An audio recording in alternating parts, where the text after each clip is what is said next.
ಶ್ರೀ ಗುರುಭ್ಯೋ ನಮಃ. ವಾಲ್ಮೀಕಿ ರಾಮಾಯಣದ ಸುಂದರಕಾಂಡಕ್ಕನುಸಾರವಾಗಿ ರಾವಣನ ಅಂತಃಪುರದಲ್ಲಿ ಮತ್ತು ವಿವಿಧ ಕಡೆಯೆಲ್ಲ ಸೀತೆಯನ್ನು ಹನುಮಂತ ಅನ್ವೇಷಣೆ ಮಾಡಿದಾಗಲೂ ಕೂಡ ಆಕೆ ಎಲ್ಲೂ ಸಿಗದೇ ಇದ್ದಾಗ ಬಹಳವಾಗಿ ಪರಿತಾಪ ಪಟ್ಟ. ಸೀತೆಯನ್ನು ಇನ್ನು ಹುಡುಕಬೇಕೆಲ್ಲಿ, ಒಂದು ವೇಳೆ ಸೀತೆ ಸಿಗಲಿಲ್ಲ ಅಂತ ಹೋಗಿ ರಾಮನಿಗೆ ಹೇಳಿದ್ರೆ ರಾಮ ಎದೆ ಹೊಡೆದು ಪ್ರಾಣ ಬಿಟ್ಟುಬಿಟ್ಟಾನೆ.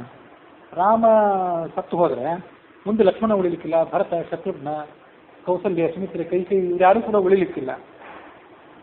ಅವರ್ಯಾರೂ ಉಳಿಲಿಲ್ಲ ಅಂದರೆ ಸುಗ್ರೀವ, ತಾರ, ರುಮ ಇವರು ಕೂಡ ಎಲ್ಲ ಪ್ರಾಣ ಪರಿತ್ಯಾಗ ಮಾಡಿಬಿಡ್ತಾರೆ. ಕೊನೆಗೆ ಇಡೀ ವಾನರ ಸಾಮ್ರಾಜ್ಯವೇ ನಾಶ ಹೊಂದಿಬಿಡ್ತದೆ. ಅದಾದ್ಮೇಲೆ ಅಯೋಧ್ಯ ನಗರದ ಪ್ರಜೆಗಳು, ಮಂತ್ರಿಗಳು ಅವರು ಎಲ್ಲ ಕೂಡ ನಾಶ ಹೊಂದಿಬಿಡ್ತಾರೆ. ಹಾಗಾಗಿ ಇವರೆಲ್ಲರ ಸರ್ವನಾಶಕ್ಕೆ ನಾನು ಕಾರಣ ಆಗ್ತೀನಿ ಅಂತ ಆತ ಬಹಳವಾಗಿ ವಿಲಾಪ ಮಾಡಿದ. ಅದಕ್ಕಾಗಿ ಕೊನೆಗೆ ಏನು ಮಾಡಬೇಕು ಅಂದರೆ ಹಸ್ತಾದಾನೋ ಮುಖಾದಾನ ನಿಯತೋ ವೃಕ್ಷ ಮೂಲಿಕ ಅಂತ ಇದನ್ನು ಕೂಡ ಹೇಳಿದ್ದೆ. ಗಿಡದ ಕೆಳಗೆ ಹೋಗಿ ಕೂತ್ಕೊಂಡು ಬಿಡ್ತೀನಿ, ಅಲ್ಲಿ ಕೈಯನ್ನು ಚಾಚಿದ್ದಾಗ ಕೈಯಲ್ಲಿ ಏನಾದರೂ ಫಲಪುಷ್ಪಗಳು ಬಂದು ಬಿದ್ದರೆ ಅದನ್ನೇ ಭಕ್ಷಣೆ ಮಾಡ್ತಿರ್ತೇನೆ. ಮುಖದಲ್ಲಿ ಯಾವುದಾದ್ರೂ ಹಣ್ಣು ತಾನಾಗಿ ಬಂದು ಬಿದ್ದರೆ ಅದನ್ನೇ ತಿಂತ ಬದುಕಿರ್ತೀನಿ. ನಾನು ವಾನಪ್ರಸ್ಥನಾಗಿ ಬದುಕಿರ್ತೇನೆ ಹೊರತು ಇಲ್ಲಿಂದ ಹೋಗೋದಿಲ್ಲ ಅಂತ ಹೀಗ ಆತ ಆಲೋಚನೆ ಮಾಡಿದ್ದನ್ನು ನಾವು ಹಿಂದಿನ ದಿವಸ ಶ್ರವಣ ಮಾಡಿದ್ವಿ. ಮಮೇಧಂ ಲಂಘನಂ ವ್ಯರ್ಥಂ ಸಾಗರಸ್ಯ ಭವಿಷ್ಯತಿ ಪ್ರವೇಶಶ್ಚೈವ ಲಂಕಾಯಾಃ ರಾಕ್ಷಸಾನಾಂ ಚ ದರ್ಶನಂ ಕಿಂ ವಾಂ ವಕ್ಷತಿ ಸುಗ್ರೀವಃ ಹರಯೋ ವಾ ಸಮಾಗತಾಃ ಕಿಷ್ಕಿಂಧಾಂ ಸಮನುಪ್ರಾಪ್ತಂ ತೌ ವಾ ದಶರಥಾತ್ಮಜೌ ಗತ್ವಾ ತು ಯದಿ ಕಾಕುತ್ಸ್ಥಂ ವಕ್ಷ್ಯಾಮಿ ಪರಮಪ್ರಿಯಂ ನ ದೃಷ್ಟೇತಿ ಮಯಾ ಸೀತಾ ತತಶ್ಚಕ್ಷಾಮಿ ಜೀವಿತಂ ಪರುಷಂ ದಾರುಣಂ ಕ್ರೂರಂ ತೀಕ್ಷ್ಣಮಿಂದ್ರಿಯತಾಪನಂ ಸೀತಾ ನಿಮಿತ್ತಂ ದುರ್ವಾಕ್ಯಂ ಶ್ರುತ್ವಾಸನ ಭವಿಷ್ಯತಿ ತಂ ತು ಕೃಚ್ಛಗತಂ ದೃಷ್ಟ್ವಾ ಪಂಚತ್ವಗತಮಾನಸಂ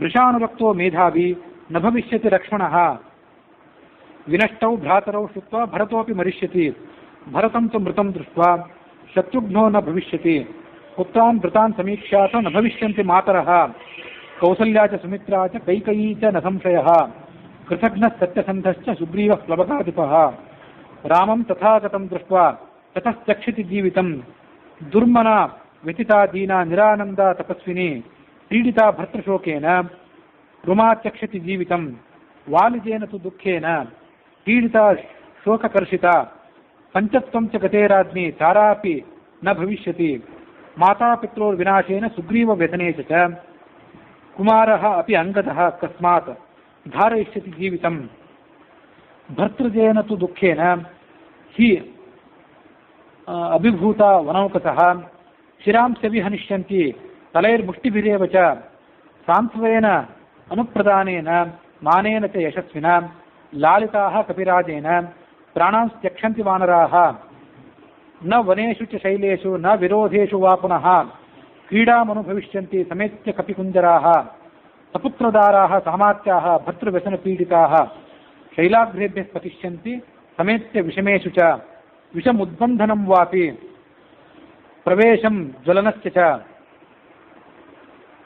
ಉಪವಾಸಮಥೋ ಶಸ್ತ್ರಂ ಪ್ರಚಲಿಷ್ಯಂತಿ ವಾನರಾಃ ಘೋರಮಾರೋದನಂ ಮನ್ಯೆ ಗತೆ ಮಯಿ ಭವಿಷ್ಯತಿ ಇಕ್ಷ್ವಾಕುಕುಲನಾಶಶ್ಚೈವ ವನೌಕಸಾಂ ಸೋಹಂ ನೈವ ಗಮಿಷ್ಯಾಮಿ ಕಿಷ್ಕಿಂಧಾಂ ನಗರೀಮಿತಃ ನ ಚ ಶಕ್ಷ್ಯಾಮ್ಯಹಂ ದೃಷ್ಟುಂ ಸುಗ್ರೀವಂ ಮೈಥಿಲೀಂ ವಿನಾ ಮಯಿ ಅಗಚ್ಚತಿ ಚೇಹಸ್ತೆ ಧರ್ಮಾತ್ಮಾನೌ ಮಹಾರಥೌ ಆಶಯಾತೌ ಧರಿಷ್ಯೇತೆ ವಾನರಾಶ್ಚ ಮನಸ್ವಿನಃ ಹಸ್ತಾದಾನೋ ಮುಖಾದಾನಃ ನಿಯತೋ ವೃಕ್ಷಮೂಲಿಕಃ ವಾನಪ್ರಸ್ಥೋ ಭವಿಷ್ಯಾಮಿ ಹಿ ಅದೃಷ್ಟ್ವಾ ಜನಕಾತ್ಮಜಾಂ ಸಾಗರಾನೂಪಜೇ ದೇಶೇ ಬಹುಮೂಲಫಲೋದಕೆ ಚಿತಾಂ ಕೃತ್ವಾ ಪ್ರವೇಕ್ಷ್ಯಾಮಿ ಸಮಿದ್ಧಮರಣೀಸುತಂ ಉಪವಿಷ್ಟಸ್ಯ ವಾ ಸಮ್ಯಕ್ ಲಿಂಗಿನಿ ಸಾಧಯಿಷ್ಯತಃ ಶರೀರಂ ಭಕ್ಷಯಿಷ್ಯಂತಿ ವಾಯಸಾಃ ಸ್ವಪದಾನಿ ಚ ಇದಂ ಮಹರ್ಷಿಭಿರ್ದೃಷ್ಟಂ ನಿರ್ಯಾಣಮಿತಿಮಿತಿ ನೇಮತಿಃ ಸಮ್ಯಕ್ ಆಪಃ ಪ್ರವೇಕ್ಷ್ಯಾಮಿ ನ ಚೇತ್ ಪಶ್ಯಾಮಿ ಜಾನಕೀಂ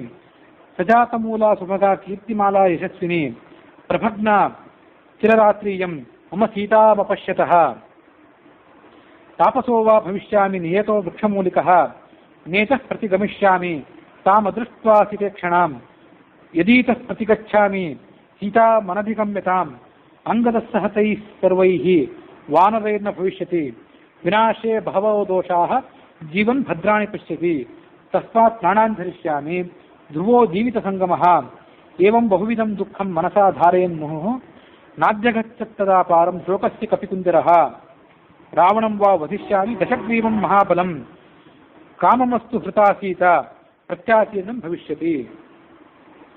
ವಿನಾಶೇ ಬಹವೋ ದೋಷಾಃ. ಸತ್ಯ ಹೋಗಿಬಿಟ್ರೆ ಇನ್ನು ನಾನು ಈ ಜಗತ್ತನ್ನು ಅನುಭವಿಸೋದೇನು, ನಾನಾಗಲಿ ಬೇರೆಯವರಾಗಲಿ. ಜೀವನ್ ಭದ್ರಾಣಿ ಪಶ್ಯತೆ, ಸಾಯುವ ಮಾತಾಡುವನ್ನು ಬಿಟ್ಟು ಬದುಕಿರ್ತೇನೆ ಅಂತ ಅಪೇಕ್ಷೆ ಪಟ್ಟರೆ ಏನಾದರೂ ಸ್ವಲ್ಪ ಮಂಗಲವನ್ನು ಮುಂದೆ ನೋಡ್ಬೋದು, ಏನಾದರೂ ಒಳ್ಳೆ ಕಾರ್ಯ ಆಗ್ಬೋದು, ಇವತ್ತಲ್ಲ ನಾಳೆ ನನಗೆ ಸೀತೆ ಸಿಗಬಹುದು. ಹಾಗಾಗಿ ಪ್ರಾಣವನ್ನು ಧಾರಣೆ ಮಾಡ್ತೇನೆ. ಒಂದು ವೇಳೆ ಏನೂ ಆಗದೆ ಇದ್ರೆ ರಾವಣಂಬ ವಧಿಷ್ಯಾಮಿ, ಸೀತೆ ಸಿಗದೇ ಇದ್ರೂ ತೊಂದರೆ ಇಲ್ಲ, ಈ ರಾವಣನನ್ನೇ ಕೊಂದು ಬಿಡ್ತೇನೆ. ಕೊನೆಗೆ ಕೊಂದು ಅದರ ಮೂಲಕವಾದರೂ ನಾನು ಸಂತೋಷ ಪಡ್ತೀನಿ, ಸಮಾಧಾನ ಪಡ್ತೀನಿ, ರಾಮನಿಗೂ ಕೂಡ ಅದರಿಂದ ಸಮಾಧಾನ ಆಗಬಹುದು. ಅಥವೈನಂ ಸಮುತ್ಪಿಕ್ಷ ಉಪರಿ ಸಾಗರಂ ರಾಮಾಯ ಉಪಾಹರಿಷ್ಯಾಮಿ ಪಶುಂ ಪಶುಪತೆಯರಿವ. ರಾವಣನನ್ನು ಒಂದು ವೇಳೆ ಕೊಲ್ಲೋದು ಬೇಡ ಅಂತಾಗಿದ್ರೆ ಆ ರಾವಣನನ್ನು ಹೊತ್ಕೊಂಡು ಅನಾಮತ್ತಾಗಿ ಪಶುವನ್ನು ಹೊತ್ಕೊಂಡು ಹೋಗಿ ರಾಮನ ಸಮೀಪಕ್ಕೆ ಕರ್ಕೊಂಡು ಹೋಗ್ತೇನೆ. ಪಶುಂ ಪಶುಪತೆಯರಿವ, ಪಶುಪತಿಯಾದಂತಹ ಭಗವಂತ ಏನಿದ್ದಾನೆ ಅವನ ಕಡೆಗೆ ಪಶುವನ್ನು ಹೇಗೆ ತೆಗೆದುಕೊಂಡು ಹೋಗ್ತಾರಲ್ಲ, ಅಂದ್ರೆ ಯಜ್ಞ ಮಾಡುವಾಗ ಪಶುಗಳನ್ನು ಬಲಿ ಕೊಡ್ತಾರೆ. ಅಲ್ಲಿ ಯಜ್ಞಕ್ಕೆ ಮುಖ್ಯ ದೇವತೆ ಪಶುಪತಿ. ವೇದವಾಕ್ಯದಲ್ಲಿ ಅದನ್ನು ಹೇಳ್ತಾರಂತೆ, ಇಮಂ ಪಶುಂ ಪಶುಪತೇತೆ ಅದ್ಯ ಬದ್ಧಾಂ ಯಜ್ಞೆ. ತೈತ್ರಿಯ ಸಂಹಿತಾದಲ್ಲಿ ಪಶುಪತಿಯಾದ ನಿನಗಾಗಿ, ಭಗವಂತನಿಗಾಗಿ ಈ ಪಶುವನ್ನು ಬಂಧನ ಮಾಡಿ ಮುಂದೆ ಅದನ್ನು ನಿನಗೆ ಬಲಿ ಕೊಡ್ತೇನೆ ಅಂತ ಹೇಳ್ತಾರಂತೆ. ಹಾಗೆ ಈ ರಾವಣನನ್ನ ಪಶುವನ್ನು ಹೊತ್ಕೊಂಡು ಹೋದಂತೆ ಹೋಗಿ ಆ ರಾಮನಿಗೆ ನಾನು ಅರ್ಪಣೆ ಮಾಡ್ತೇನೆ. ಇದು ಚಿಂತಾಂ ಸಮಾಪನ್ನ ಸೀತಾ ಮನಧಿಗಮ್ಯತಾಂ ಧ್ಯಾನ ಶೋಕ ಪರಿತಾತ್ಮ ಚಿಂತಯಾಮಾಸ ವಾನರಃ. ಯಾವತ್ ಸೀತಾಂ ಹಿ ಪಶ್ಯಾಮಿ ರಾಮಪತ್ನೀಂ ಯಶಸ್ವಿನೀಂ ತಾವದೇತಾಂ ಪುರೀಂ ಲಂಕಾಂ ವಿಚಿನೋಮಿ ಪುನಃ ಪುನಃ ಸಂಪಾತಿ ವಚನಾಚ್ಚಾಪಿ ರಾಮಂ ಯಜ್ಞಾನಯಾಮ್ಯಹಂ ಅಪಶ್ಯನ್ ರಾಘವೋ ಭಾರ್ಯಾಂ ನಿರ್ದಹೇತ್ ಸರ್ವ ವಾನರಾನ್. ಆ ಸಂಪಾತಿ, ಪಕ್ಷಿರಾಜನಾದ ಸಂಪಾತಿ ನನಗೆ ಹೇಳಿದ್ದ, ಲಂಕಾ ನಗರದಲ್ಲಿ ಸೀತೆ ಇರೋದು ನಿಸ್ಸಂಶಯ, ಅಲ್ಲಿ ಹೋಗಿ ಆ ಕಡೆಯಿಂದ ಹುಡುಕುವಂತ. ಆ ಸಂಪಾತಿ ಹೇಳಿದ ಮಾತಿಗೆ ಅನುಸಾರವಾಗಿ ನನಗೆ ಈಗ ಒಂದೇ ಸೀತೆ ಸಿಗದೇ ಇದ್ರು ಸೀತೆ ಇಲ್ಲೇ ಇದ್ದಾಳೆ, ನಿಶ್ಚಿಂತರಾಗಿ ನೀನು ಬಾ ಅಂತ ರಾಮನ ಒಂದೊಳಲ್ಲಿ ಕರ್ಕೊಂಡು ಬಂದರೆ, ರಾಮ ಬಂದ ಮೇಲೆ ಆತನಿಗೆ ಸೀತೆ ಸಿಗದೇ ಇದ್ರೆ ರಾಮ ಕುಪಿತನಾಗಿ ಎಲ್ಲಾ ಕಪಿಗಳನ್ನು ಸುಟ್ಟು ಹಾಕಿಬಿಟ್ರೆ ಏನಿರುತ್ತೆ, ನಿರ್ದಹೇ ಸರ್ವವಾನರಾನ್. ಇಹೈವ ನಿಯತಾಹಾರೋ ವತ್ಸ್ಯಾಮಿ ನಿಯತೇಂದ್ರಿತಃ ನ ಮತ್ಕೃತೆ ವಿನಶ್ಯೇಯು ಸರ್ವೇತೇ ನರವಾನರಾಹ. ನನ್ನ ಕಾರಣದಿಂದಾಗಿ ಆ ಕಪಿಗಳೆಲ್ಲ ಸಾಯುವಂತಾಗೋದು ಬೇಡ, ನಾನು ರಾಮನ ಬಳಿಗೆ ಹೋಗೋದೇ ಇಲ್ಲ, ಇಲ್ಲೇ ಇಟ್ಬಿಡ್ತೇನೆ ಅಂದ ಹನುಮಂತ. ಅಶೋಕಮಣಿಕಾಚೇಯಂ ದೃಶ್ಯತೆ ಯಾ ಮಹಾದ್ರುಮ ಇಮಾಂ ಅಧಿಗಮಿಷ್ಯಾಮಿ ನಹೀಯಂ ವಿಚಿತಾಮಯ. ಇಲ್ಲಿ ತನಕ ಬೇರೆ ಕಡೆ ಎಲ್ಲ ಹುಡುಕಿದ್ದಾಯ್ತು, ಅಶೋಕವನದಲ್ಲಿ ಹುಡುಕಿಲ್ಲ, ಅಲ್ಲೊಂದು ಹುಡುಕಾಡಿ ಬಿಡ್ತೀನಿ. ವಸೂನ್ ವೃದ್ಧಾನ್ ತಥಾ ಆದಿತ್ಯಾನ್ ಅಶ್ವಿನೌ ಮರುತೋಪಿ ಚ ನಮಸ್ಕೃತ್ವ ಗಮಿಷ್ಯಾಮಿ ರಕ್ಷಸಾಂ ಶೋಕವರ್ಧನಃ. ಅಷ್ಟವಸುಗಳಿಗೆ ನಮಸ್ಕಾರ ಮಾಡ್ತೇನೆ, ಏಕಾದಶಿ ರುದ್ರರಿಗೆ ನಮಸ್ಕಾರ ಮಾಡ್ತೇನೆ, ದ್ವಾದಶ ಆದಿತ್ಯರಿಗೆ, 2 ಅಶ್ವಿನಿ ದೇವತೆಗಳಿಗೆ ಮತ್ತು 49 ಜನ ಮರುತ್ತುಗಳಿಗೆ, ಇವರೆಲ್ಲರಲ್ಲಿ ಇಲ್ಲಿ ಅಂತರ್ಗತನಾದಂಥ ಭಗವಂತನಿಗೆ ನಮಸ್ಕಾರ ಮಾಡಿ ಮುಂದೆ ಸೀತೆಯನ್ನು ಮತ್ತೆ ಹುಡುಕಲಿಕ್ಕೆ ಪ್ರಯತ್ನ ಮಾಡ್ತೇನೆ. ಜಿತ್ವಾತು ರಾಕ್ಷಸಾನ್ ಸರ್ವಾನ್ ಇಕ್ಷಾಕುಕುಲ ನಂದಿನೀಂ ಸಂಪ್ರದಾಸ್ಯಾಮಿ ರಾಮಾಯ ಯಥಾ ಸಿದ್ಧಿಂ ತಪಸ್ವಿನೇ ಸಮುಹೂರ್ತಮಿವ ಧ್ಯಾತ್ವಾ ಚಿಂತಾಗ್ರಥಿತೇಂದ್ರಿಯಃ ಉದತಿಷ್ಠನ್ ಮಹಾತೇಜಾಃ ಹನುಮಾನ್ ಮಾರುತಾತ್ಮಜಃ. ನಮೋಸ್ತು ರಾಮಾಯ ಸಲಕ್ಷ್ಮಣಾಯ ದೇವ್ಯೇ ಚ ತಸ್ಮೈ ಜನಕಾತ್ಮಜಾಯೈ ನಮೋಸ್ತು ರುದ್ರ ಇಂದ್ರ ಯಮ ಅನಿಲೇಭ್ಯಃ ನಮೋಸ್ತು ಚಂದ್ರ ಅರ್ಕ ಮರುದ್ಗಣೇಭ್ಯಃ. ಇದು ಒಂದು ಮಹತ್ವ ಶ್ಲೋಕ. ನೀವು ಮಂಗಳಾರತಿ ಇತ್ಯಾದಿಗಳನ್ನು ಮಾಡುವಾಗ ಪರಿವಾರ ಸಮೇತನಾದ ಭಗವಂತನಿಗೆ ನಮಸ್ಕಾರ ಮಾಡಿ ಉಪಯೋಗ ಮಾಡಬಹುದಾದ ಶ್ಲೋಕ ಇದು. ಸಲಕ್ಷ್ಮಣಾಯ, ಲಕ್ಷ್ಮಣನ ಜೊತೆಗೆ ಕೂಡಿದಂತಹ ರಾಮನಿಗೆ ನಮಸ್ಕಾರ. ದೇವ್ಯೇ ಚ ತಸ್ಯೈ ಜನಕಾತ್ಮಜಾಯೇ, ರಾಮನಿಗೆ ನಮಸ್ಕಾರ ಆಯಿತು, ಸೀತೆಗೆ ನಮಸ್ಕಾರ ಆಯಿತು, ಲಕ್ಷ್ಮಣನಿಗಾಯಿತು. ನಮೋಸ್ತು ರುದ್ರ ಇಂದ್ರ ಯಮ ಅನಿಲೇಭ್ಯ, ರುದ್ರನಿಗೆ, ಇಂದ್ರನಿಗೆ, ಯಮ ಅನಿಲ ಮೊದಲಾದವರಿಗೆ. ನಮೋಸ್ತು ಚಂದ್ರ ಅರ್ಕ ಮರುದ್ಗಣೇಭ್ಯ, ಚಂದ್ರ ಅರ್ಕ ಅಂದ್ರೆ ಸೂರ್ಯ, ಮರುದ್ಗಣಗಳು 49 ಜನ ಮರುತ್ಗಳು, ಇವರೆಲ್ಲರಿಗೂ ನಮಸ್ಕಾರ ಅಂತ ಆ ಥರ ಹೇಳಿದ್ದಿದೆ. ಯಮ ಅನಿಲೇಭ್ಯ, ಯಮ ಅಂದ್ರೆ ಗೊತ್ತು, ಅನಿಲ ಅಂದ್ರೆ ವಾಯುದೇವ, ಹೀಗೆಲ್ಲರಿಗೂ ನಮಸ್ಕಾರ ಮಾಡಿದ್ದಿದೆ. ಹಾಗಾಗಿ ಭಗವಂತನ ಹೆಚ್ಚು ಕಡಿಮೆ ಎಲ್ಲ ಪರಿವಾರಕ್ಕೂ ನಮಸ್ಕಾರ ಮಾಡಿದ್ದೇವೆ. ಮಂಗಳಾರತಿ ಆಮೇಲೆ ಪುರಾಣದ ಪ್ರಾರಂಭ ಇತ್ಯಾದಿ ಕಡೆಗಳಲ್ಲಿ ಅದನ್ನು ಪ್ರವಚನದ ಪ್ರಾರಂಭ ಇತ್ಯಾದಿ ಕಡೆಗಳಲ್ಲಿ ಅಳವಡಿಸ್ಕೊಳ್ಬಹುದು. ಸತೇಭ್ಯಸ್ತು ನಮಸ್ಕೃತ್ಯ ಸುಗ್ರೀವಾಯ ಮಾರುತಿ ದಿಶಸ್ಸರ್ವ ಸಮಾಲೋಕ್ಯ ಹಿ ಅಶೋಕವನಿಕಾಂ ಪ್ರತಿ ಸುಗ್ರೀವನಿಗೂ ನಮಸ್ಕಾರ ಮಾಡಿದಂತೆ ಮುಂದೆ ಹೊರಟ. ಶತತ್ವಾ ಮನಸಾಂ ಪೂರ್ವಂ ಅಶೋಕವನಿಕಾಂ ಶುಭಾಂ ಉತ್ತರಂ ಚಿಂತೆಯಾಮಾಸ ವಾನರೋ ಮಾರುತಾತ್ಮಜಃ ಧ್ರುವಂ ತು ರಕ್ಷೋ ಬಹುಲ ಭವಿಷ್ಯತಿ ವನಾಕುಲ ಅಶೋಕವನಿಕಾ ಚಿಂತ್ಯ ಸರ್ವ ಸಂಸ್ಕಾರ ಸಂಸ್ಕೃತ ದಕ್ಷಿಣಶ್ಚಾತ್ರ ವಿಹಿತಾಃ ನೂನಂ ರಕ್ಷತಿ ಪಾದಪಾನ್ ಭಗವಾನಪಿ ಸರ್ವಾತ್ಮ ನಾತಿಕ್ಷೋಭಂ ಪ್ರವಾತಿ ವೈ ಸಂಕ್ಷಿಪ್ತೋಯಂ ಮಯಾತ್ಮಾ ಚ ರಾಮಾರ್ಥೇ ರಾವಣಸ್ಯ ಚ ಸಿದ್ಧಿಂ ಮೇ ಸಂಪಿದಾಸ್ಯಂತಿ ದೇವಾಃ ಸ್ಪರ್ಶಿಗಣಾಸ್ತ್ವಿಹ. ನಾನು ಈಗ ಇಲ್ಲಿ ಹುಡುಕ್ಲಿಕ್ಕೆ ಹೊರಟಾಗ ಎಲ್ಲರೂ ನನಗೆ ಆಶೀರ್ವಾದ ಮಾಡ್ತಾರೆ. ದೇವತೆಗಳು, ಋಷಿಗಳು ಇವರೆಲ್ಲರೂ ಕೂಡ ನನಗೆ ಆಶೀರ್ವಾದ ಮಾಡ್ತಾರೆ. ಅವರೆಲ್ಲರ ಆಶೀರ್ವಾದವನ್ನು ಸ್ವೀಕಾರ ಮಾಡಿ ನಾನು ಮುಂದೆ ಪ್ರಯಾಣ ಮಾಡ್ತೇನೆ. ಬ್ರಹ್ಮ ಸ್ವಯಂಭೂ ಭಗವಾನ್ ದೇವಾಶ್ಚೈವ ದಿಶಂತು ಮೇ ಸಿದ್ಧಿಮಗ್ನಿಶ್ಚ ವಾಯುಶ್ಚ ಪುರುಹೂತಶ್ಚ ವಜ್ರಭೃತ. ಈ ಎಲ್ಲ ದೇವತೆಗಳು ನನಗೆ ಸಿದ್ಧಿಯನ್ನು ಕೊಡಲಿ ಅಂತ ಅವರನ್ನು ಪ್ರಾರ್ಥನೆ ಮಾಡಿದೆ. ಸ್ವಯಂಭೂ ಆದ ಬ್ರಹ್ಮ ಮತ್ತು ದೇವತೆಗಳು, ಅಗ್ನಿ, ವಾಯು, ಪುರುಹೂತ ಅಂದರೆ ಇಂದ್ರ, ವಜ್ರಧಾರಿಯಾದ ಇಂದ್ರ, ವರುಣ ಪಾಶಹಸ್ತಶ್ಚ ಸೋಮ ಆದಿತ್ಯವು ಚ ತಥೈವ ಚ ಚಂದ್ರಾದಿತ್ಯ. ಸೋಮ ಆದಿತ್ಯರು ಅಂದರೆ ಚಂದ್ರಾದಿತ್ಯರು. ಅಶ್ವಿನವು ಚ ಮಹಾತ್ಮಾನವು ಮರುತಃ ಶರ್ವ ಏರುತೆ. ಶರ್ವ ಅಂದರೆ ರುದ್ರ. ಸಿದ್ಧಿಂ ಸರ್ವಾಣಿ ಭೂತಾನಿ ಭೂತಾನಾಂ ಚೈವ ಯಃ ಪ್ರಭುಃ ದಾಸ್ಯಂತಿ ಮಮ ಯೇ ಚಾನ್ಯೇ ಹಿ ಅದೃಷ್ಟಾಃ ಪತಿಗೋಚರಾಃ ತದುನ್ನತಂ ಪಾಂಡುರ ರದಂತಮೌರಣಂ ಶುಚಿಸ್ಮಿತಂ ಪದ್ಮಪಲಾಶಲೋಚನಂ ದೃಕ್ಷೇ ಯದಾದ್ಯಾವದನಂ ಕದಾನ್ವಹಂ ಪ್ರಸನ್ನ ತಾರಾಧಿಪ ತುಲ್ಯದರ್ಶನಂ ಕ್ಷುದ್ರೇಣ ಪಾಪೇನ ಋಷಂಸಕರ್ಮಣ ಸುದಾರುಣಾಲಂಕೃತ ವೇಷಧಾರಿಣ ಬಲಾಭಿಭೂತಾ ಹಿ ಅಬಲಾ ತಪಸ್ವಿನಿ ಕಥಂ ನು ಮೇ ದೃಷ್ಟಿಪಥೆ ಅದ್ಯ ಸಾ ಭವೇತ್ ಇತಿ ಶ್ರೀರಾಮಾಯಣೆ ವಾಲ್ಮೀಕಿಯೇ ಆದಿಕಾವ್ಯೆ ಶ್ರೀಮತ್ ಸುಂದರಕಾಂಡೆ 13 ಸರ್ಗಃ.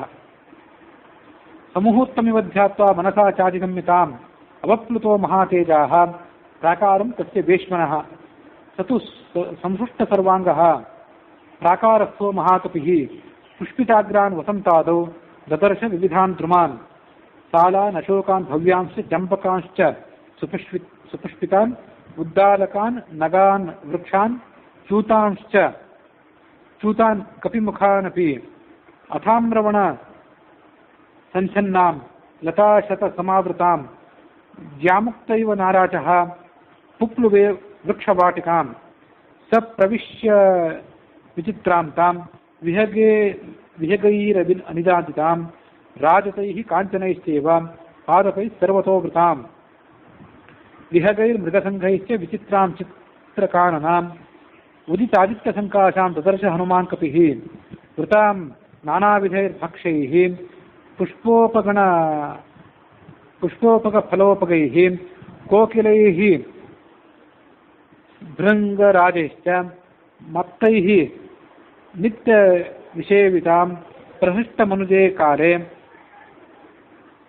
ಮೃಗಪಕ್ಷಿಸಮಾಕುಲೆ ಮತ್ತಬರ್ಹಿಣಸಂಗುಷ್ಠಾಂ ನಾನಾದ್ವಿಜಗಣಾಯುತಾಂ ಮಾರ್ಗಮಾಣೋ ವರಾರೋಹಾಂ ರಾಜಪುತ್ರೀಮನಿಂದಿತಾಂ ಸುಖಪ್ರಸುಪ್ತಾನ್ ವಿಹಗಾನ್ ಬೋಧಯಾಮಾಸ ವಾನರಃ ಉತ್ಪತದ್ಭಿರ್ದ್ವಿಜಗಣೈಃ ಪಕ್ಷೈಃ ಸಾಲಾಸಮಾಹತಾಃ ಅನೇಕವರ್ಣಾ ವಿವಿಧಾಃ ಮುಮುಚುಃ ಪುಷ್ಪವೃಷ್ಟಯಃ ಪುಷ್ಪಾವಕೀರ್ಣಾ ಶುಶುಭೆ ಹನುಮಾನ್ ಮಾರುತಾತ್ಮಜಃ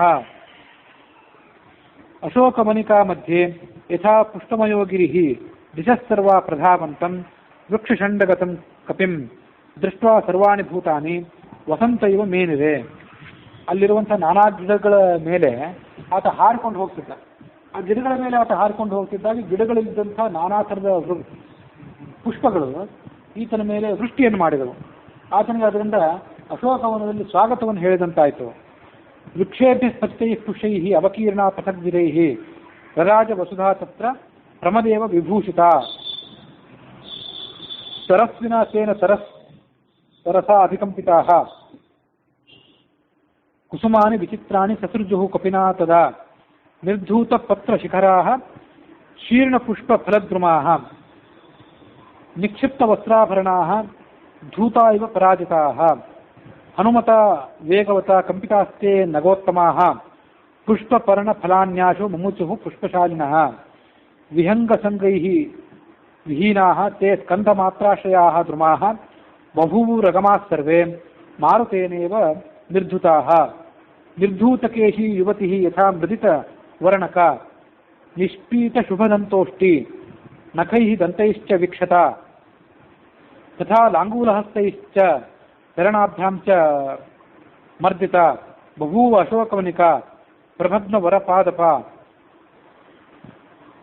महालतानां दामाने व्यथमत्तरसां कृतिः यथा प्रावृषि विन्ध्यस्य मेघजालानि मारुतः सतत्र मणिभूमिश्च राजतीश्च मनोरमाः तथा काञ्चनभूमिश्च ददर्श विचरन् कपिः वापीश्च विविधाकाराः पूर्णाः परमवारिणा महार्हैः मणिसोपानैः उपपन्ना ततस्ततः मुक्ता प्रवारसिकताः स्फटिकान्तरकुट्टिमाः काञ्चनैः तरुभिश्चित्रैः तीरजैरुपशोभिताः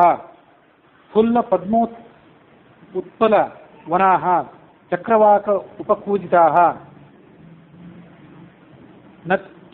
नत्यूहरुतसङ्घुष्टाः हंससारसनादिताः दीर्घाभिः द्रुमसंयुक्ताभिः सरिद्भिश्च समन्ततः अमृत उपमतोयाभिः शिवाभिः उपसंस्कृताः लताशतैः अवतताः सन्तानकसमावृताः नानागुल्म आवृतघनाः करवीरकृतान्तराः ततः अम्बुधरसङ्काशं प्रवृद्धशिखरं गिरिं विचित्रकूटं कूटैश्च सर्वतैः परिवारितं शीलागृहैरवततं नानावृक्षैः समावृतं ददर्श हरिशार्दूलः रम्यं जगति पर्वतं ददर्श च नगात् तस्मात् नदीं निपतितां कपिः अङ्काजसमुत्पत्य प्रियस्य पतितां प्रियां जले निपतिताग्रैश्च पादपैरुपशोभितां वार्यमाणामिव क्रुद्धां प्रमदां प्रियबन्धुभिः पुनरावृत्ततोयां च ददर्श स महाकपिः प्रसन्नामिव कान्तस्य कान्तां पुनरुपस्थितां तस्य अदूरात्स पद्मिन्यः नानाद्विजगणायुताः ददर्श हरिशार्दूलः हनुमान् मारुतात्मजः कृत्रिमां दीर्घिकां चापि पूर्णां शीतेन वारिणां मणिप्रवरसोपानां ಮುಕ್ತಾ ಸಿಕತ ಶೋಭಿತಾಂ. ಅಶೋಕವನದಲ್ಲಿ ಎಲ್ಲ ಕಡೆ ಸಂಚಾರ ಮಾಡಿದೆ. ಅಲ್ಲಿರುವಂತಹ ಅನೇಕ ಸ್ವಾಭಾವಿಕಗಳಾದ ನದಿಗಳು, ಕೆಲವು ಕಡೆ ಕೃತ್ರಿಮಗಳಾದ ಸರೋವರಗಳು ಮತ್ತು ಬಾವಿಗಳು, ಅದನ್ನೆಲ್ಲವನ್ನು ಕೂಡ ಆತ ಆ ಅಶೋಕವನದ ಪ್ರದೇಶದಲ್ಲಿ ನೋಡಿದ. ಅಶೋಕವನದ ಆ ನಡುಭಾಗದಲ್ಲಿ ಒಂದು ದೊಡ್ಡ ಪರ್ವತ ಇತ್ತು. ಆ ಪರ್ವತದಿಂದ ಒಂದು ಕಿರು ನದಿ, ಸಣ್ಣ ಪ್ರಮಾಣದ ತೊರೆ ಒಂದು ಇಳಿದು ಬಂದಿತ್ತು. ಅದನ್ನು ಕೂಡ ನೋಡಿದ. ವಿವಿಧೈ ಮೃಗಸಂಘೈಶ್ಚ ವಿಚಿತ್ರಾಂ ಚಿತ್ರಕಾನನಾಂ ಪ್ರಾಸಾದೈ ಸುಮಹದ್ಭಿಶ್ಚ ನಿರ್ಮಿತೈರ್ವಿಶ್ವಕರ್ಮಣ ಕಾಮ್ನೈ ಕೃತ್ರಿಮೈಶ್ಚಾಪಿ ಸರ್ವತಃ ಸಮಲಂಕೃತಂ ಏಕೇಚಿತ್ ಪಾದಪಾಸ್ತತ್ರ ಪುಷ್ಪೋಪಗ ಫಲೋಪಗಾಃ ಸಂಚಸ್ಥಾಃ ಸವಿಧಿ ದೀರ್ಘಾಃ ಸರ್ವೇ ಸೌವರ್ಣವೇದಿಕಾಃ ಲತಾ ಪ್ರಧಾನೈರಿ ಬಹುಭಿಃ ಪರ್ಣೈಶ್ಚ ಬಹುಭಿರ್ವೃತಾಂ ಕಾಂಚನೀಂ ಶಿಂಶುಪಾಮೇಕಾಂ ದದರ್ಶ ಹನುಮಾನ್ ಕಪಿಃ ವೃತಾಂ ಹೇಮಮಯೀಭಿಸ್ತು ವೇದಿಕಾಭಿಃ ಸಮಂತತಃ. ಅಲ್ಲಿ ಅಶೋಕವನ ಅಂತ ಅದಕ್ಕೆ ಹೆಸರು. ಅಶೋಕ ಜಾತಿಯ ಅನೇಕ ವೃಕ್ಷಗಳಲ್ಲಿದ್ದವು, ಅದಕ್ಕಾಗಿ ಅಶೋಕವನ ಅಂತ ಹೆಸರು. ಅಶೋಕ ಜಾತಿಯ ಅನೇಕ ವೃಕ್ಷಗಳು. ಅದರಲ್ಲಿ ಒಂದು ಶಿಂಶುಪಾ ವೃಕ್ಷ ಇತ್ತು. ಆ ಶಿಂಶುಪಾ ವೃಕ್ಷ ಅಂತಂದ್ರೆ ಅಶೋಕ ಜಾತಿಯ ಒಂದು ಪ್ರಭೇದ ಅಂತ ಒಂದು ವ್ಯಾಖ್ಯಾನಕಾರರ ಅಭಿಪ್ರಾಯ. ಮತ್ತೊಂದು ವ್ಯಾಖ್ಯಾನ ಪ್ರಕಾರ ಹಲಸಿನ ಗಿಡ ಅಂತ, ಬೂರದ ಗಿಡ ಅಂತ ಹಯೋಧನ ಪುರಾಣಿಕರ ಒಂದು ವ್ಯಾಖ್ಯಾನ ಪ್ರಕಾರ ಹಲಸಿನ ಗಿಡ ಅಂತ ಒಂದು ವ್ಯಾಖ್ಯಾನಕಾರ ಹೇಳ್ತಾರೆ. ಬೂರಳ ಗಿಡ ಅಥವಾ ಹಲಸಿನ ಗಿಡ ಅಥವಾ ಅಶೋಕವನದ್ದೇ ಒಂದು ಅಶೋಕ ಜಾತಿಯ ಒಂದು ಪ್ರಭೇದ, ಹೀಗೆ ಅದೊಂದು ಯಾವುದೋ ವೃಕ್ಷ. ಸುವರ್ಣ ವೃಕ್ಷಾನ್ ಅಪರಾನ್ ದದರ್ಶ ಸಿಖಿ ಸನ್ನಿಭಾನ್ ತೇಷಾಂ ದ್ರುಮಾಣಾಂ ಪ್ರಭಯಾ ಮೇರೋರಿವ ದಿವಾಕರಃ ಅಮನ್ಯತ ಸದಾ ವೀರಃ ಕಾಂಚನೋಸ್ಮೀತಿ ವಾನರಃ ತಾಂ ಕಾಂಚನೇ ಸ್ತರುಗಣೈಃ ಮಾರುತೇನ ಚ ವೀಜಿತಾಂ ಕಿಂಕಿಣೀಶತ ನಿರ್ಘೋಷಾಂ ದೃಷ್ಟ್ವಾ ವಿಸ್ಮಯಮಾಗತಾಂ ಸಪುಷ್ಪಿತಾಗ್ರಾಂ ರುಚಿರಾಂ ತರುಣಾಂಕುರ ಪಲ್ಲವಾಂ ಸಮಾರುಷ್ಯ ಮಹಾಬಾಹುಃ ಶಿಂಶುಭಾಂ ಪರ್ಣಸಂವೃತಾಂ ಇತೋ ದೃಕ್ಷ್ಯಾಮಿ ವೈದೇಹೀಂ ರಾಮದರ್ಶನ ಲಾಲಸಾಂ ಇತಶ್ಚೇತಶ್ಚ ದುಃಖಾರ್ತಾಂ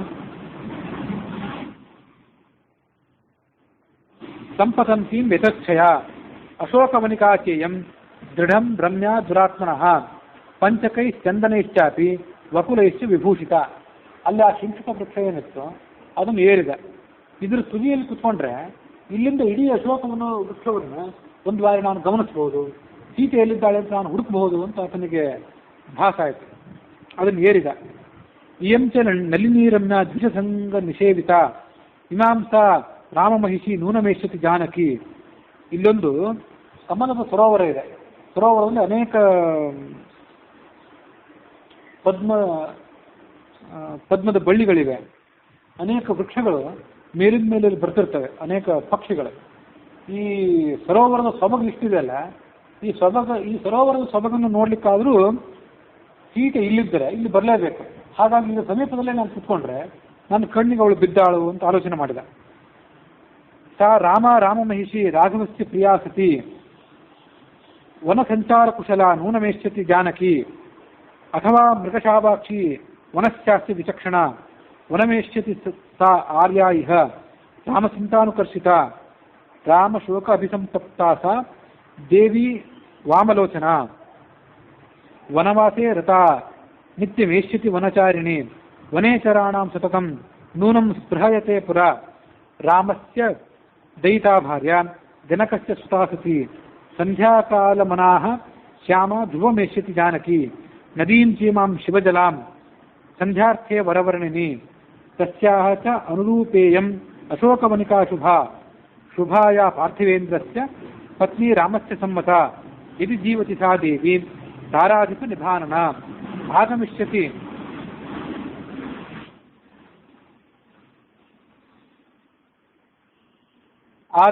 ಸಾ ಅವಶ್ಯಂ ಇಮಾಂ ಶಿವಜಲಾಂ ನದೀಂ.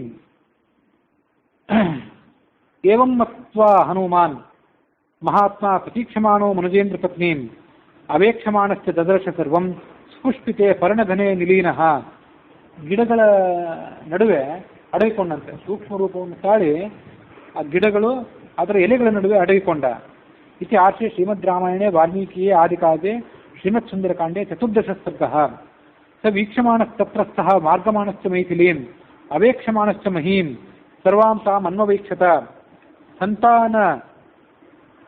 ಸಂತಾನಕಲತಾಭಿಶ್ಚ ಪಾದಪೈರುಪಶೋಭಿತಾಂ ದಿವ್ಯಗಂಧ ರಸೋಪೇತಾಂ ಸರ್ವತಃ ಸಮಲಂಕೃತಾಂ ತಾಂ ಸ ನಂದನ ಸಂಕಾಶಾಂ ಮೃಗಪಕ್ಷಿಭಿರಾವೃತಾಂ ಹರ್ಮ್ಯ ಪ್ರಾಸಾದ ಸಂಬಾಧಾಂ ಕೋಕಿಲಾಕುಲ ನಿಸ್ವನಾಂ ಕಾಂಚನ ಉತ್ಪಲ ಪದ್ಮಾಭಿಃ ವಾತ್ಪೀಭಿರುಪಶೋಭಿತಾಂ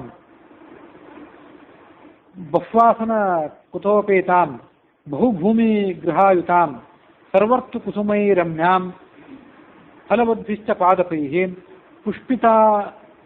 ಪುಷ್ಪಿತಾನಾಂ ಅಶೋಕಾನಾಂ ಶ್ರಿಯಾ ಸೂರ್ಯೋದಯ ಪ್ರಭಾಂ ಪ್ರದೀಪ್ತಾಮಿವ ತತ್ರಸ್ಥಃ ಮಾರುತಿಃ ಸಮುದೈಕ್ಷತ ನಿಷ್ಪತ್ರಶಾಖಾಂ ವಿಹಗೈಃ ಕ್ರಿಯಮಾಣಾಮಿವಾಸಕೃತ ವಿನಿಷ್ಪತದ್ಭಿಃ ಶತಶಃ ಚಿತ್ರೈಃ ಪುಷ್ಪಾವಕಂಸಕೈಃ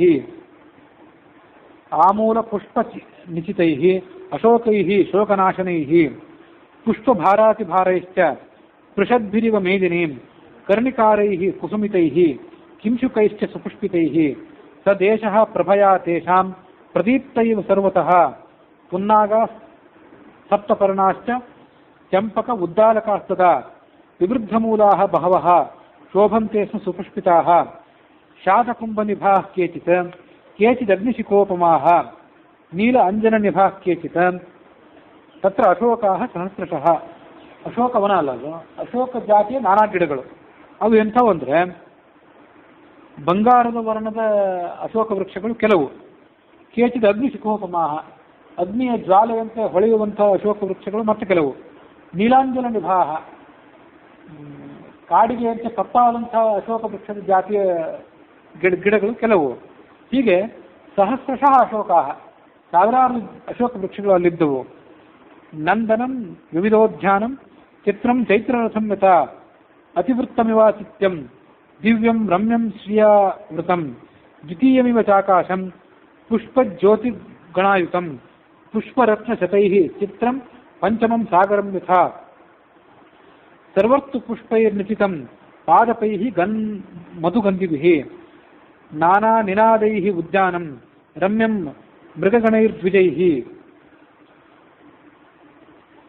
ಅನೇಕ ಗಂಧ ಪ್ರವಹಂ ಪುಣ್ಯಗಂಧಂ ಮನೋರಮಂ ಶೈಲೇಂದ್ರಮಿವ ಗಂಧಾಢ್ಯಂ ದ್ವಿತೀಯಂ ಗಂಧಮಾದನಂ ಅಶೋಕಮನಿಕಾಯಾಂ ತು ತಸ್ಯಾಂ ವಾನರಪುಂಗವಃ ತದದರ್ಶ ಅವಿದೂರಸ್ಥಂ ಚೈತ್ಯ ಪ್ರಾಸಾದಮುಚ್ಛ್ರಿತಂ ಮಧ್ಯೆ ಸ್ತಂಭಸಹಸ್ರೇಣ ಸ್ಥಿತಂ ಕೈಲಾಸ ಪಾಂಡುರಂ.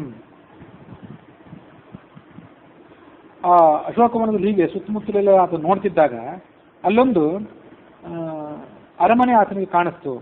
ಮಧ್ಯೆ ಸ್ತಂಭ ಸಹಸ್ರೇಣ 1000 ಕಂಬಗಳಂತ ಆ ಅರಮನೆಗೆ. ಅಂತ ಒಂದು ಎತ್ತರವಾದ ಗೋಪುರ ಇದ್ದಂಥ ಒಂದು ಅರಮನೆ ಆತನಿಗೆ ಕಾಣಿಸಿತು. ಪ್ರವಾಲಕೃತ ಸೋಪಾನಂ ಸಪ್ತ ಕಾಂಚನ ವೇದಿಕಂ ಮುಷ್ಠಂತಮಿವ ಚಕ್ಷುಂಷಿ ದ್ಯೋತಮಾನಮಿವ ಶ್ರಿಯ ವಿಮಲಂ ಪ್ರಾಂಶುಭಾವತ್ವಾತ್ ಉಲ್ಲಿಕಂಠಮಿವ ಅಂಬರಂ ತಥೋ ಮಲಿನ ಸಂವೀತಾಂ ರಾಕ್ಷಸೀಭಿ ಸಮಾವೃತಾಂ ಉಪವಾಸಕೃಶಾಂ ದೀನಾಂ ನಿಶ್ವಸಂತೀಂ ಪುನಃ ಪುನಃ ದದರ್ಶ ಶುಕ್ಲಪಕ್ಷಾದೌ ಚಂದ್ರಲೇಖಾಮಿವ ಅಮಲಾಂ ಮಂದಂ ಪ್ರಖ್ಯಾಯಮಾನೇನ ರೂಪೇಣ ರುಚಿರಪ್ರಭಾಂ ವಿನದ್ಧಾಂ ಧೂಮಜಾಲೇನ ಶಿಖಾಮಿವ ವಿಭಾವಸೋಃ ಪೀತೇನೈಕೇನ ಸಂವೀತಾಂ ಕೃಷ್ಟೇನ ಉತ್ತಮವಾಸಸ ಸಪಂಕಾಮನಿಲ ಅನಲಂಕಾರಾಂ ವಿಪದ್ನಾಮಿವ ಪದ್ಮಿನೀಂ ವ್ರೀಡಿತಾಂ ದುಃಖ ಸಂತಪ್ತಾಂ ಪರಿಮ್ಲಾನಾಂ ತಪಸ್ವಿನೀಂ ಗ್ರಹೇಣ ಅಂಗಾರಕೇಣೈವ ಪೀಡಿತಾಮಿವ ರೋಹಿಣೀಂ ಅಶ್ರುಪೂರ್ಣ ಮುಖೀಂ ದೀನಾಂ ಕೃಶಾಂ ಅನಶನೇನ ಚ. ಅಲ್ಲಿ ರಾಕ್ಷಸಿಯರ ನಡುವೆ ಸೀತೆಯನ್ನು ನೋಡಿದ. ಆ ಸೀತೆಗೆ ಹೋಲಿಕೆ ಏನು ಕೊಡ್ತಾರೆ ಅಂದ್ರೆ ಕವಿಗಳು, ಮಲಿನ ಸಂವೀತಾಂ, ಮಲಿನವಾದಂತಹ ವಸ್ತ್ರವನ್ನು ಉಟ್ಕೊಂಡಿದ್ದಂತ ಆಕೆ. ಆವಾಗ ಏನು ಮೈ ಮೇಲೆ ಆಕೆಗೆ ವಸ್ತ್ರ ಇತ್ತು, ಆ ವಸ್ತ್ರವನ್ನು ಆಕೆ ಬದಲೇ ಮಾಡಿರಲಿಲ್ಲಂತೆ. ರಾಕ್ಷಸಿಗೆ ಸಮಾವೃತ, ಸುತ್ತಲೂ ರಾಕ್ಷಸಿಯರು. ಉಪವಾಸ ಕೃಷಾಂ, ಆವತ್ತಿನಿಂದ ಅವಳೇನು ಆಹಾರ ತಗೊಂಡೇ ಇರಲಿಲ್ಲ. ವಾಲ್ಮೀಕಿ ರಾಮಾಯಣದಲ್ಲಿ ಕೆಲವು ಪ್ರಕ್ಷಿಪ್ತ ಸರ್ಗಗಳಲ್ಲಿ ಬಂದಂತೆ ಮತ್ತು ಆನಂದ ರಾಮಾಯಣದಲ್ಲಿ ಬಂದಂತೆ ಇಂದ್ರ ಒಂದು ಪಾಯಸವನ್ನು ತಂದುಕೊಟ್ಟಿದ್ದ. ಅದು ತಾತ್ಪರ್ಯದಲ್ಲಿ ಕೂಡ ಬಂದಿತ್ತು. ಒಂದು ಆಹಾರವನ್ನು ತಂದುಕೊಟ್ಟಿದ್ದ. ಆ ಆಹಾರವನ್ನು ರಾಮನಿಗೆ ಲಕ್ಷ್ಮಣನಿಗೆ ಆಕೆ ನಿವೇದನೆ ಮಾಡಿ ತಾನು ಸ್ವೀಕಾರ ಮಾಡಿದ್ದು. ಹಾಗೆ ಶರೀರವನ್ನು ಧಾರಣೆ ಮಾಡಿದ್ದು. ದೀನಾಂ ನಿಶ್ವಸಂತೀಂ ಪುನಃ ಪುನಃ ಮೇಲಿನ ಮೇಲೆ ನಿಟ್ಟುಸಿರು ಬಿಡ್ತಿದ್ಲು. ಶುಕ್ಲ ಪಕ್ಷದ ಪ್ರಾರಂಭಿಕ ರೇಖೆ ಅಂತ ಕಾಣ್ತಿದ್ಲು. ಶುಕ್ಲ ಪಕ್ಷದ ಕೊನೆಯಲ್ಲಿ ಚಂದ್ರನ ರೇಖೆ ಪರಿಪುಷ್ಟ ಆಗಿರ್ತದೆ, ತುಂಬಿರ್ತದೆ. ಇದು ಪ್ರಾರಂಭಿಕ ಹಂತದ ಶುಕ್ಲ ಪಕ್ಷದ ರೇಖೆ ಅಂತ ಕಾಣ್ತಿದ್ಲು. ಅಂದ್ರೆ ಶುಕ್ಲ ಪಕ್ಷದ ಆರಂಭದಲ್ಲಿ ಚಂದ್ರನ ರೇಖೆ ಎಷ್ಟೇ ಸುಂದರವಾಗಿದ್ರು ಅದಿನ್ನೂ ಕೃಶವೇ. ಹಾಗೆ ಅವಳು ಕಾಣ್ತಾ ಇದ್ಲು. ಮಂದಂ ಪ್ರಖ್ಯಾಯಮಾನೇನ ರೂಪೇಣ ರುಚಿರಪ್ರಭಾಂ, ಅಷ್ಟಿದ್ರೂ ಎಷ್ಟೇ ಮಲಿನ ಆಗಿದ್ರು ಅವಳ ಸೌಂದರ್ಯ ಅಲ್ಲಿ ಸುತ್ತಮುತ್ತಲಿನ ಪರಿಸರವನ್ನು ಬೆಳಗುತ್ತಾ ಇತ್ತು. ಒಂದು ಅಗ್ನಿಕುಂಡದಲ್ಲಿ ಸುತ್ತಮುತ್ತಲು ಹೊಗೆ ಇದ್ರೂ ಕೂಡ ಆ ಹೊಗೆಯ ನಡುವೆ ಬೆಂಕಿಯ ಅಗ್ನಿಯ ಒಂದು ರೇಖೆ ಹೇಗೆ ಕಾಂತಿಶಾಲಿನಿಯಾಗಿರ್ತದೋ ಅದರಂತೆ ಸೀತೆ ಕಾಣ್ತಾ ಇದ್ಲು.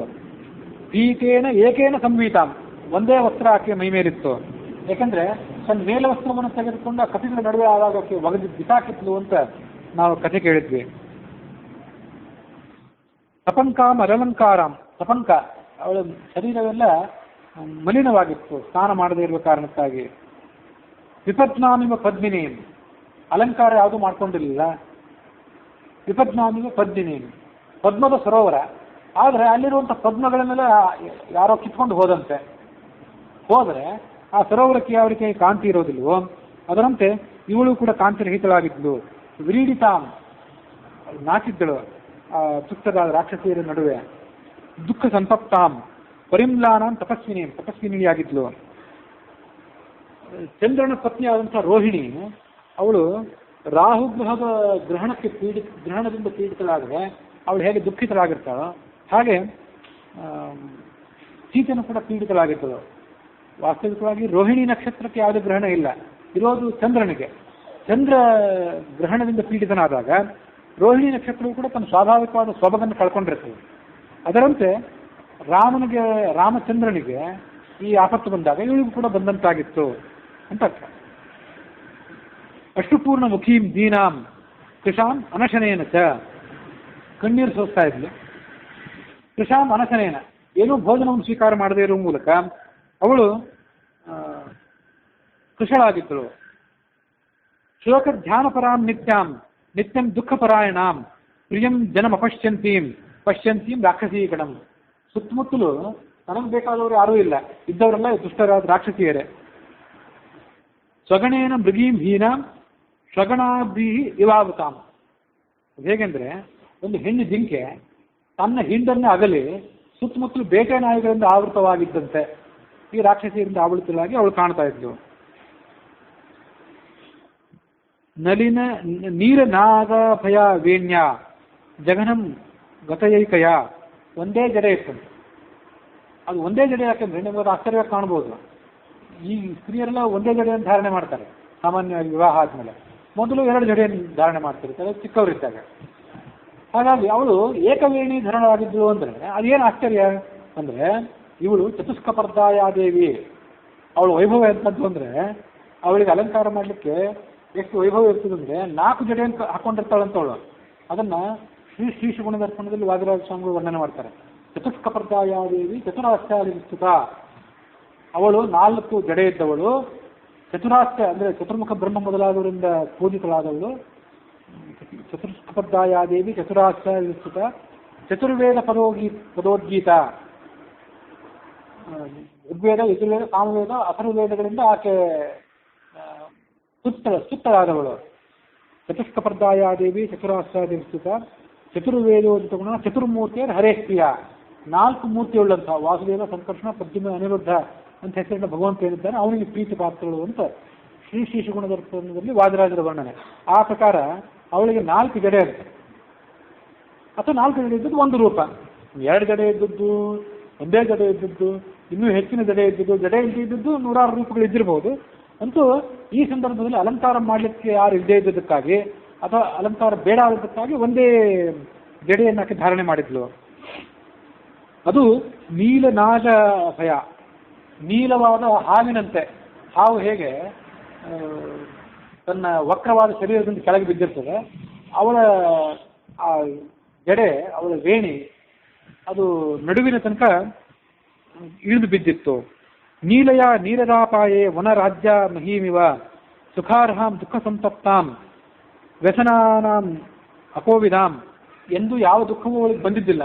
ಇದು ಜೀವಮಾನದಲ್ಲಿ ಮೊದಲೇ ದುಃಖ. ಇಂಥ ದುಃಖವನ್ನು ಅನುಭವಿಸ್ತಾ ಅವಳು ಅಲ್ಲಿ ಆ ರಾಕ್ಷಸಿಯರ ನಡುವೆ ಇದ್ಲು. ತಾಂ ಸಮೀಕ್ಷೆ ವಿಶಾಲಾಕ್ಷೀಂ ಅಧಿಕಂ ಮಲಿನಾಂ ಕೃಷಾಂ ತರ್ಕಯಾಮಾಸ ಸೀತೇತಿ ಕಾರಣೈ ಉಪಪಾದಿಭಿ. ಅವಳನ್ನೆಲ್ಲ ನೋಡಿದ ಮೇಲೆ ರಾಮ ಲಕ್ಷ್ಮಣರ ಮೂಲಕ, ಸಂಪಾತಿಯ ಮೂಲಕ ಆ ಸೀತೆಯ ಲಕ್ಷಣಗಳನ್ನು ಆತ ಏನು ಕೇಳಿದ್ದ, ಆ ಲಕ್ಷಣಗಳ ಮೂಲಕ ಇವಳೇ ಸೀತೆ ಅಂತ ಆತ ನಿಶ್ಚಯ ಮಾಡಿಕೊಂಡ. ಕ್ರಿಯಮಾಣ ತದಾತೇನ ರಕ್ಷಸ ಕಾಮರೂಪಿಣ ಯಥಾರೂಪ ಹಿ ದುಷ್ಟಾವೈ ತಥಾ ರೂಪ ಮಂಗನ. ಹಿಂದೆ ಹನುಮಂತನು ಅವಳನ್ನು ನೋಡಿದ್ದ ಆಕಾಶದಿಂದಲೇ. ಆಕಾಶದಲ್ಲಿ ರಾಮನ ಆಕೆಯನ್ನು ಹೊತ್ಕೊಂಡು ಹೋಗುವಾಗ ಅವಳು ಹೇಗೆ ಕಾಣ್ತಿದ್ಲು ಹಾಗೆ ಇವತ್ತು ಕೂಡ ಇದ್ದಾಳೆ.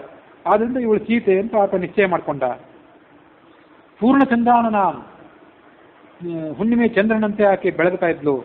ಸುಭ್ರು ಅಂತ ಡೊಂಕಾದಂಥ ಹುಬ್ಬಿತ್ತಂತೆ. ಚಾರು ವೃತ್ತ ಪಯೋಧರಾಂ ಕುರ್ವಂತೀಂ ಪ್ರಭಯಾಂ ದೇವೀಂ ಸರ್ವಾಂ ವಿಕಿಮಿರಾದಿಶಃ. ಸಾಯಂಕಾಲದ ಹೊತ್ತಾಗಿದ್ರು ಅವಳ ಶರೀರದ ಕಾಂತಿಯಿಂದಲೇ ಸುತ್ತಮುತ್ತಲಿನ ಪರಿಸರ ಎಲ್ಲ ಬೆಳಗಿತ್ತು. ತಾನ್ ನೀಲಕೇಶೀಂ ಬಿಂಬೋಷ್ಠೀಂ, ಬಿಂಬದ ಹಣ್ಣಿನಂತೆ ಅವಳ ತುಟಿ ಇತ್ತು. ಸುಮಧ್ಯಮಾಂ ಸುಪ್ರತಿಷ್ಠಿತಾಂ ಸೀತಾಂ ಪದ್ಮ ವಿಶಾಲ ಫಲಾಶಾಕ್ಷೀಂ, ಪದ್ಮಪತ್ರವಂತೆ ವಿಶಾಲವಾದ ಕಣ್ಣಿದ್ದವಳು. ಮನ್ಮಥಸ್ಯ ರತಿಂ ಯಥಾ ಇಷ್ಟಾಂ ಸರ್ವಸ್ಯ ಜಗತಃ ಪೂರ್ಣಚಂದ್ರ ಪ್ರಭಾಮಿವ. ಭೂಮೌ ಸುತನು ಮಾಸೀನಾಂ ನಿಯತಾಮಿವ ತಾಪಸೀಂ. ಭೂಮಿ ಮೇಲೆ ಕುತ್ಕೊಂಡಿದ್ಲು, ಯಾವುದೇ ಆಸನ ಇರಲಿಲ್ಲ. ನಿಶ್ವಾಸ ಬಹುಲಾಂ ಭೀರುಂ ಭುಜಗೇಂದ್ರ ವಧೂಮಿವ, ಅವಳು ನಿಟ್ಟುಸಿರು ಬಿಡ್ತಿರೋದನ್ನು ನೋಡಿದರೆ ಹೆಣ್ಣು ಹಾವು ನಿಟ್ಟುಸಿರು ಬಿಡುವಂತೆ ಮುಸುಗುಟ್ಟುವಂತೆ ಕಾಣ್ತಾ ಇದ್ಲು. ಶೋಕಜಾಲೇನ ಮಹತ ವಿತತೇನ ಚ ರಾಜತೀಂ. ಹೀಗೆ ಕಷ್ಟಪಡ್ತಿರುವಂತಹ ನಾನಾ ರೀತಿಯಾದ ದುಃಖವನ್ನು ಅನುಭವಿಸ್ತಿರುವಂತಹ ಸೀತೆಯನ್ನು ಆತ ನೋಡಿದ ಅನ್ನುವಲ್ಲಿಗೆ ವಾಲ್ಮೀಕಿ ರಾಮಾಯಣದ ಆ ಸುಂದರಕಾಂಡದ 15ನೇ ಸರ್ಗದಲ್ಲಿ ಇವತ್ತಿನ ಕಥೆ ಮುಕ್ತಾಯ ಆಗಿದೆ.